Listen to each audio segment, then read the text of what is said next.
Rumor is that Queen Elizabeth I died by the use of cosmetics, that her toxic lead makeup not only destroyed her skin, but it poisoned her to death. Now, if you saw my last video, I made a pretty strong case against her actually using makeup.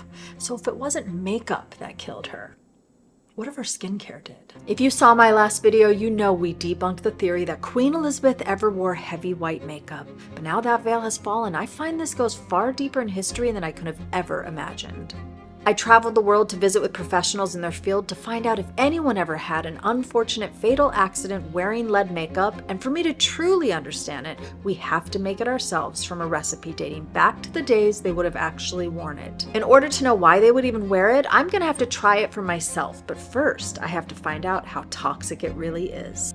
Welcome to Killer Cosmetics Part 2, Misled by Lead. Why women were being led down the path of they died by cosmetics. And so that becomes the interesting question of, is it acting more like skincare rather than a makeup?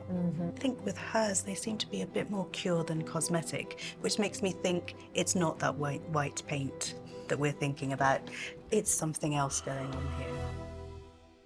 I flew all the way to Wisconsin to meet up with Alicia, who owns LBCC Historical. She is a self-taught alchemist. She recreates historical cosmetic recipes. She's so knowledgeable when it comes to ingredients, all the way from ancient to modern times. And she has some actual lead carbonate from an antique store. We're also meeting Javon Ford, a cosmetic chemist. You must know him from TikTok with over 400,000 followers. He is helping to recreate the recipes with accuracy and scientific ingredient knowledge. For lead face paint, we have to look at the whole spectrum, especially like in Queen Elizabeth's time.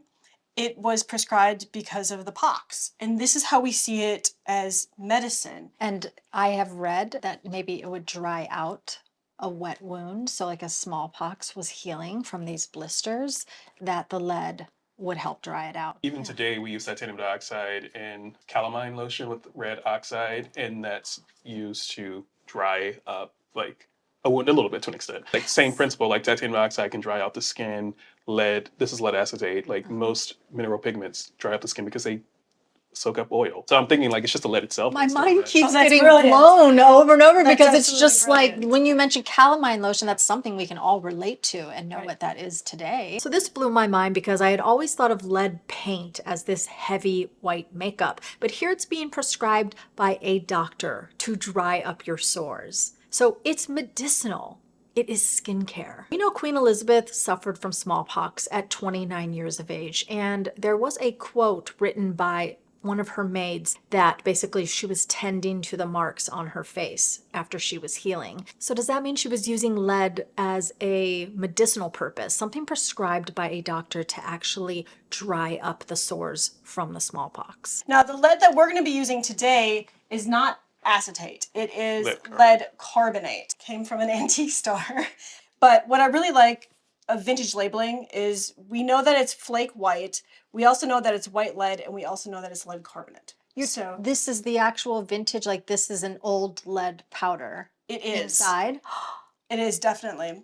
And when I saw it, I was so excited. And My gosh, I would have freaked out. I could not believe it. I absolutely could not believe it. So it was definitely meant to be. You may have heard the term Venetian ceruse. That's basically exactly what she's holding there, the lead carbonate. Lead flake was made by exposing a lead plate to vinegar fumes and I think heating it up. So what would happen is this chemical reaction creates this white flaky powder. You would scrape off the powder, grind it, and there's your lead carbonate. So that is the Venetian ceruse. The reason I mention this too is because a lot of people believe that Queen Elizabeth was using lead mixed with vinegar. Again, it's just a rumor. There's literally no proof. But if you were to mix that lead carbonate with vinegar, that produces lead acetate. Javon Ford broke this all down for me. Basically, lead acetate is completely clear. It looks like a clear crystal. And what happens is when you mix the two and you heat it up, it makes that lead crystal water soluble. Lead acetate was actually used in wine, and this would sweeten the wine. So if you've ever heard of kids eating paint chips, paint from an old house, it's because it tastes sweet because of the lead. How insane is that? Now, it was also used in cosmetics, but not as a white paint because it's a clear crystal, water soluble. It would actually be clear on the skin. It would not leave a white cast. We also have mentions in this exact book from the 1830s of the pernicious effects of lead. The best thing about this specific book, where this comes from in 1831, the Servant's Guide and Family Manual. Presumably, those who had servants or helpers around the house could go to the local apothecary or even cosmetic shops that existed to get their white face paint. But just in case they wanted to make it themselves, we have a recipe for it. So before we get into this recipe, it says, white paint affects the eyes, which it swells and inflames, and renders painful and watery. It changes the texture of the skin, on which it produces pimples. It causes rheums, like rheumatisms, I'm assuming, attacks the teeth, makes them ache, destroys the enamel, loosens them, and heats the mouth and throat, infecting and corrupting the saliva. Lastly, it penetrates through the pores of the skin, acting by degree of a spongy substance of the lungs and inducing disease. So what you're saying here is they more than knew that this lead was extremely toxic. They definitely. They definitely knew it was toxic. At least in 1831 they did. They knew it was toxic. And they talk about the fact, even in 1830 in that book, that we know this is injurious. We know it harms the skin. So why do you think they would keep using it if they knew it was toxic? They weigh out their options. This thing may work, but we know that this is poisonous. But if we do it in the right way, so those recipe books often, they give the recipe. This is the right way to prepare this. If you do it like this, you'll be fine. So that's the recipe books. Later, when we start seeing the mass market production of beauty, they're always couched in the terms that if you buy this product, you might poison. But if you buy my product's fine, you're safe with me, guaranteed harmless, that type of thing. There's not swords of people dying from these. So people play the odds and they think, well, I'm going to try this. So the rumor is that Queen Elizabeth died of her cosmetics, of her lead white paint that she used on her face. But are there any other stories of women dying from their makeup? And there is the story of Irish beauty Maria Gunning. Maria Gunning is a fascinating figure. They're these Irish girls. They've come over to London. Everybody wants to see them. They've got this beautiful natural beauty to them. And this kind of cult of beauty really surrounds them. It becomes huge, bigger than they are. Maria ends up marrying the Earl of Coventry, the 6th Earl of Coventry. This is where the cosmetic scandal starts. It's 1753. She's on her honeymoon.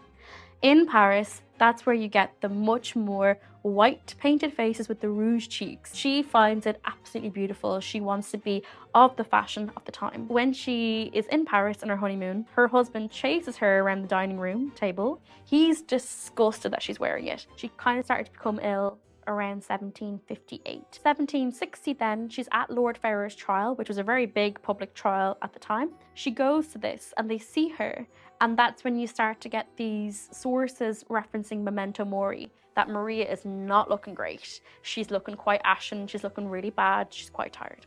From 1758 onwards, her local apothecary is giving her medication or a version of that for consumption, which is modern day tuberculosis. The gossip papers at the time, because her beauty had faded so much, they put it down to the use of cosmetics. If Maria Gunning actually died of consumption, there's no proof that she died of her makeup. Are there any other instances of death by vanity? There was a common cosmetic used back in the 1800s called liquid pearl powder. Basically, you would shake a product that would have powder on the bottom, liquid on the top, mix it, and you would apply that to the skin. Now, this is where I think lead acetate comes in, because out of the millions of products sold of this Laird's Bloom of Youth, it was extremely popular. There are only 3 cases that came forward that had these lead symptoms. All 3 cases are extremely similar. They all have the palsy at the wrist, which is a sure sign of lead poisoning. The doctor digs a little deeper and finds out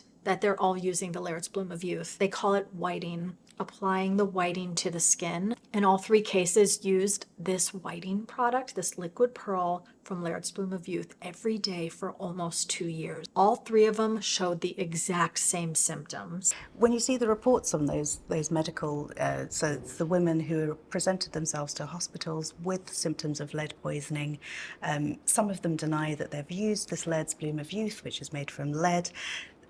So you only see a few of them. Now, The medical reports written by the doctors that were looking after them are very clear. These women are vain and they're being essentially punished for their use of this product. On one hand, it's not surprising that more women don't come forward.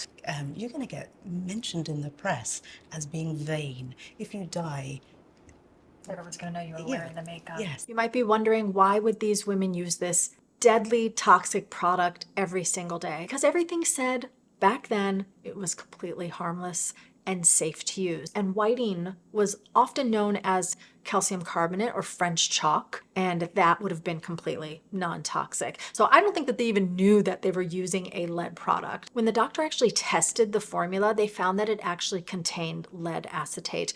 Remember how I mentioned the lead acetate in the beginning? This was a water-soluble product. So maybe it was calcium carbonate product powder inside, but the actual liquid itself was the lead acetate.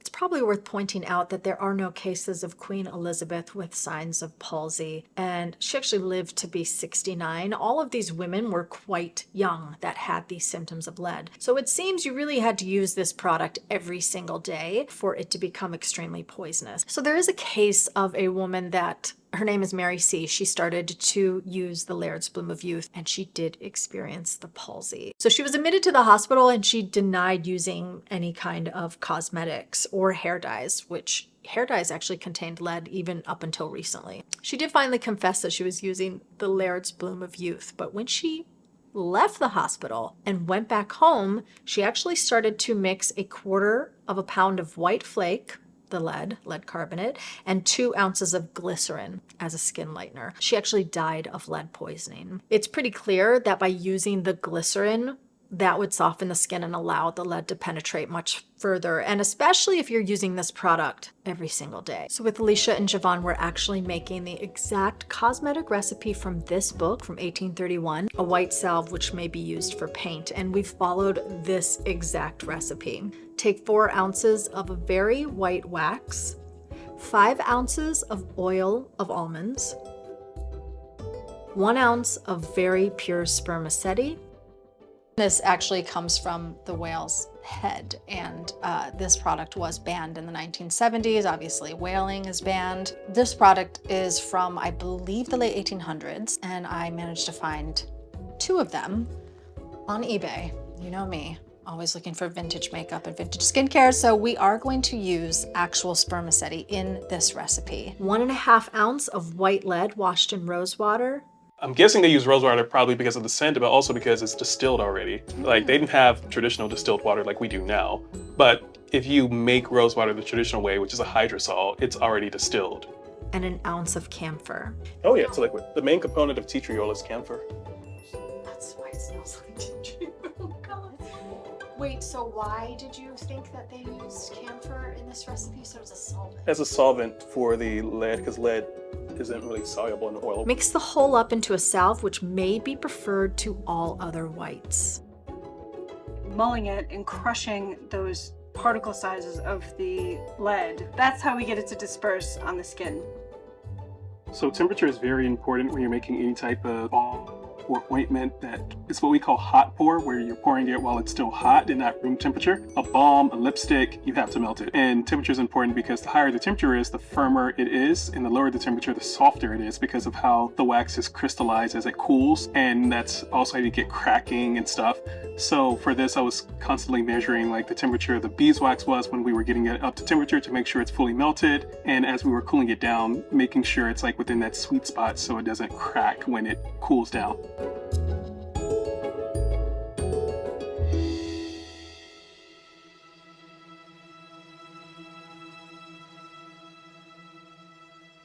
I am going to try this on my hand. I know this seems reckless and crazy, and it is a very toxic product. So of course I want to warn you, do not ever try putting lead on yourself. I am more curious to know about beauty history. I want to know what this product actually looked like. So much so that I will probably only get this on for 5 minutes, but I'm going to risk it. I'm going to risk it all. I mean, this is what we do. We reproduce historical recipes to find out how we can make them safer. We want to know what this actually looked like so something can be remade, or is it like something we have today? The truth is I don't think that this was a heavy white paint, and that's what this whole episode is about. I don't think it's what we have seen in the movies and what we have thought of throughout films with the heavy white paint, and we're gonna find out now what it actually looks like.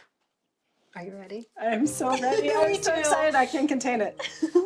Gonna take a So little- first off, it's actually hard. Yes. It's very, very It's like a hard. cake. Oh my Consistency. gosh. It's so I'm going to exciting. go ahead and pick up this lead cake, and maybe this is how they would have used it. I don't know. That's- This is the first time I've ever touched lead. The camphor smell, I mean, you smell it, but it's not. You smell it, but it's not in your face. Like when we were making it, it was very, very strong. We had ventilation. It was, even then, it was still really strong, wasn't it? But what would this smell like nowadays that we could compare it to? What- Camphor? Yeah. Vapor rub? Lit vapor rub. It That's a smells great like idea. vapor rub. Oh my gosh. Okay, are you ready? I'm ready. I'm gonna try it on my hand, and then I'm gonna blend it in. Oh my god, it looks like literally nothing. How would they have used We it? see all these portraits or people assuming that it was so cakey. It was so, Or it was a grease, or- right. But this is not what that is. It's a wax. I'm just doing this to see what will happen if I warm it up on my hand, and I can see it already now. Like that's the texture it gives me. There's no way you could get a white paint from this. Does it feel dry? It feels like a primer kind of feeling, not silicone-y. It like reminds me of a wax crayon. waxy. Yes. Right. Do you see the luminosity though that it's giving to? It gives this beautiful That luminosity is really to the beautiful. skin. Yeah. It feels like it's diffusing, and it's like light reflecting without looking greasy. It does settle into the It's settling palm the fissures. Yes. This is why. And This is compare why your I wanna vein. try it on my face. Compare your veins too to see if it has like any blurring properties, like you said, the optical diffusion. True. Yeah, I feel like it's more like you said, diffusing than coverage. Doesn't this just prove right there that it would make the skin lighter? It would diffuse, maybe blur. It's adding luminosity. There's a little bit of coverage here. That it was a product that you would not actually see unless it wasn't blended well. I want to try the lead itself as a powder, but I don't, like you can see the difference in my hands here. You can see how one has a luminosity. There is what seems kind of like a blurring effect. It is whitening and brightening, but it does not look like any makeup. The only thing I'm seeing is in the creasing, but it's on my hand. I'm washing off the lead, but there will be more experiments because now I have to understand, what does the lead look like just in oil? Is it a different consistency? Is it a different opacity? What does calcium carbonate, which is a safe version of lead carbonate, what does it look like? So we're gonna mix up some more recipes and compare. So I added a little bit of the lead carbonate by itself to just almond oil and compared that to calcium carbonate, which is chalk. You can see the difference in opacity. This one's super sheer, and the lead one isn't full coverage. It's still pretty sheer, and that lets me know it's not a high chroma pigment. High chroma pigments are the ones that are like super bright and brilliant in color. And in the recipe itself, I calculated it. There's 11% lead carbonate that we use in this formula, which should be about medium coverage foundation today. But because it's oil-based and most foundations are like a combination of water and oil, it should be even more like opaque because lipsticks are completely oil-based and there are about like 15% of any pigment in a lipstick will give you a full coverage. So this is 11%. So why would this still come up so sheer even with having the percent of pigment? It has to do with the lead, I'm assuming. It could just be like the particle size of the pigment. So I am going to try on my skin again, lead, but this time Javon has mixed lead with almond oil because I just wanted to see if it would become a fuller coverage, fuller opacity. That's the thing, like, is this gonna give a heavy paint just mixed with oil? You definitely can feel a difference in consistency for the grain. Now I'm gonna put it on like someone would put makeup on. You would wanna blend it. Remember, this is just like a drop of oil, so it's not even It's just- much compared to what would be in a a standard recipe. It's so much pigment and so little oil, even less than like this. Yeah. So it should, in theory, come out to be full coverage. Yes. If And it yet were it's- a high chroma pigment, which it's not. It's clearly, It reminds me of zinc, honestly. Like in terms of opacity, zinc is sheer but still leaves a white cast. this is just the almond oil, just a light drop. You can see no matter what, it is still quite translucent. So I'm just looking at different formulas because of Queen Elizabeth's didn't use this exact recipe, could lead mixed with an oil create a coverage, a full coverage? And it just clearly doesn't. So I want to try the calcium carbonate, the French chalk. So this is the same thing, powder mixed with the oil. I just want to see, because this could have been used back then, I want to see if this gives any coverage at all. It's literally nothing. And we actually have a recipe right above in the book, the same book we were working out of, that talked about Venetian chalk and mixing it with oil. Doesn't look to me like it's even having anything similar. Do you think that the pigments was the same exact? I actually added more of the calcium because I used a bigger spoon for it. So there was actually more pigment in the calcium. Look at it. Look at the difference. That is absolutely insane. And maybe this is part of our answer. There were so many other, they didn't want to say, oh, we have white face paint, but they had so many other white products that would supposedly turn your skin, mimic that lead face paint. Maybe none of them really could get that luminosity the same. We would want this today. Like if you would be like, oh, what foundation would you want? You would want this one. I mean, it's ridiculous. Look how greasy that is. It provided no coverage. Now I'm curious to see titanium dioxide because we know that is going to come up more white. I'm assuming that's going to give more coverage. You would not have had titanium dioxide during Queen Elizabeth's days. So this is more something like it would have been probably 19th century. 1920s. Yeah, 1920s. So we I could would have to compare double check, that. but I do believe the first time it really started being used in cosmetics was around the 20s.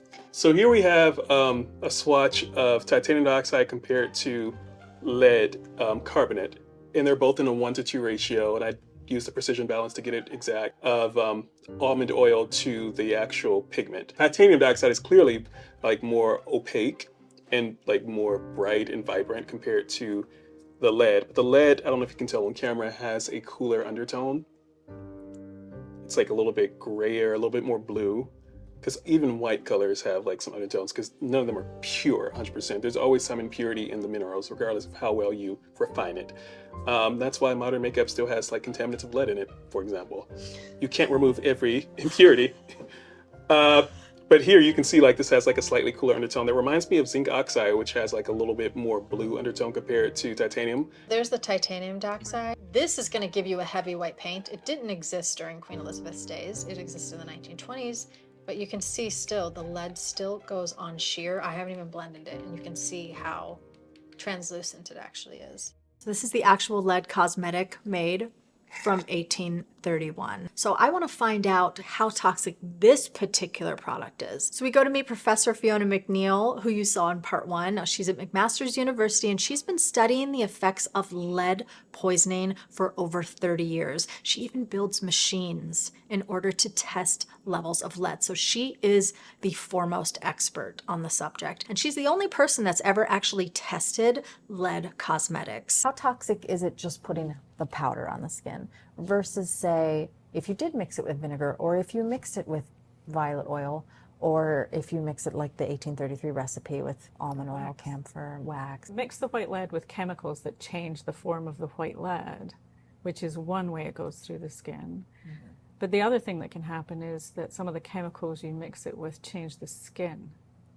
And as the skin is changed, the lead can penetrate through the skin. It is very, very much dependent on the recipe, how dangerous it would have been. So Erin, the big question you had was, can lead from white lead makeup go through the skin?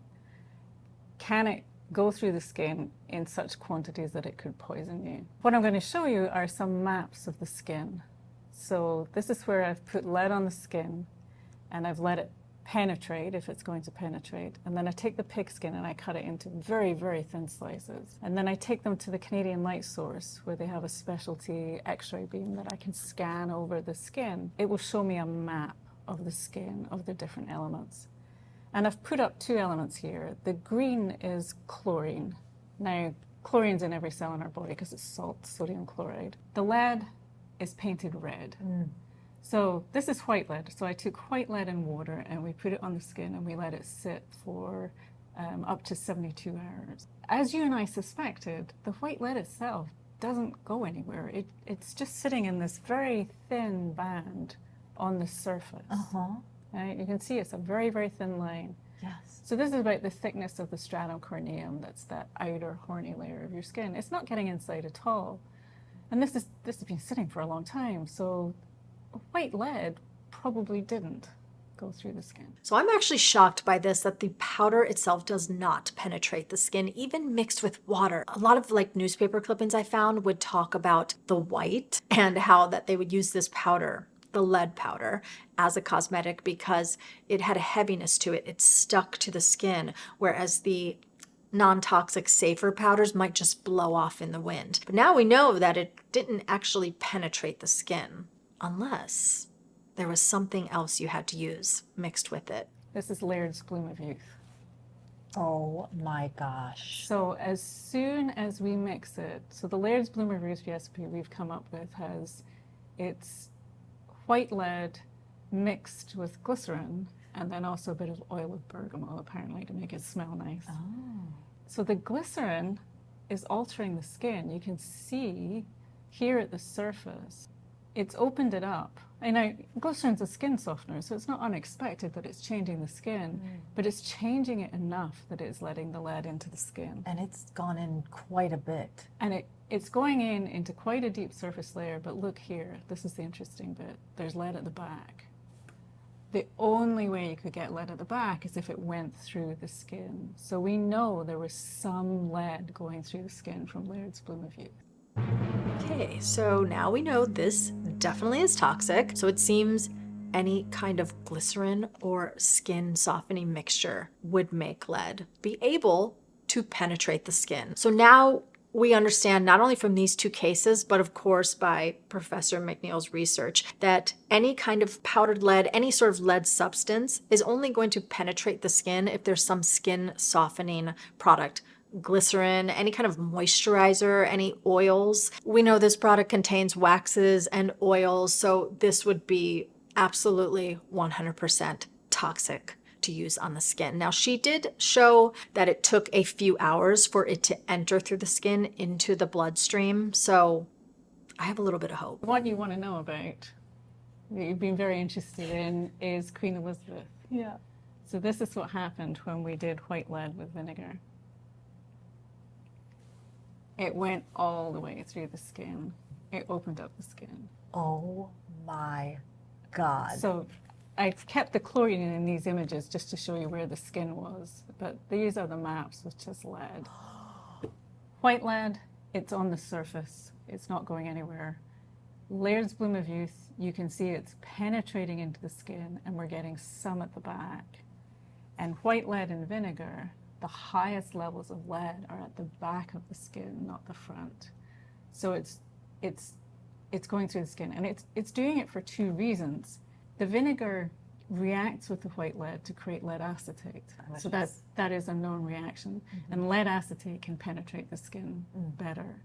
But the other thing is acetic acid in vinegar, it's an alpha hydroxy acid. It's breaking down the surface of the skin. So you convert some of the lead to a more dangerous form and you break down the surface of the skin and it goes all the way through. And it looks, I mean, I'm no scientist, but it looks like the skin itself. I mean, did the skin something change? Like it's tilted, it's almost, I don't want to say deformed, but it feels like it is. The vinegar definitely roughened the skin up. The combination of the white lead and vinegar, it created a very rough skin surface. When I looked at the skin when I was cutting it, I could see that the skin had been damaged. Oh my God. The skin was not in a good state. You can see little bits of that when I was cutting the Laird's Bloom of Youth. You can tell something has changed with the skin surface. It doesn't look like just normal skin or skin with white lead, but definitely the vinegar was really doing something damaging to the surface of the skin in combination with white lead. oh my God. So if they were wearing this, it would have been very dangerous. It was definitely poisoning them. It would have. How long would it take to be poisoned by something like this? Because that is so intensely deep over such a short period. This is an image at 24 hours. If And- someone was sleeping in it? If someone was sleeping in it, it would have gone through overnight. So lead acetate, which is what's being formed here, we did some tests with lead acetate, and we can see it going through the skin in as little as 4 hours. Oh my God. So I did find 2 recipes that talked about lead mixed with vinegar, and it would have been referred to as salt of Saturn. Salt of Saturn is lead acetate, and it was used to sweeten wines, or as mentioned before, it would be in lotions and skincare like the Laird's Bloom of Youth. So the Caterina Sforza recipe explained that it will become like a chilled milk when you put it in the palm of your hand. A litharge of silver, strong white vinegar, rose water, borax, oil of tartar, and alum is called virgin's milk, and this supposedly makes the skin whiter than snow. Well, whatever it did to the skin, what we do know is it would poison someone fast. So if Queen Elizabeth was using lead mixed with vinegar, I just find it unlikely that she had lead poisoning to live until 69 and not show any symptoms of poisoning, other than maybe losing her teeth. So this is toxic, we know that, but she did say that it takes about 4 hours before it enters the skin. Now, what I want to know is what actually happens when someone gets lead poisoning. What are the symptoms? Lead damages the sheaths around your nerves, so you get neurological damage. When you look at those old drawings of the women who were poisoned by Laird's Bloom of Youth and they've got that wrist drop, that's because of the peripheral nerve damage. In a very minor way, it would probably cause you tingling in your hands and feet, but it would never stop. You would just permanently have it. High levels, it can cause swelling on the brain, terrible headaches, really upsets your stomach. You get nausea and vomiting. It's really unpleasant. It's terrible. Yeah, yeah. And there's no treatment for it.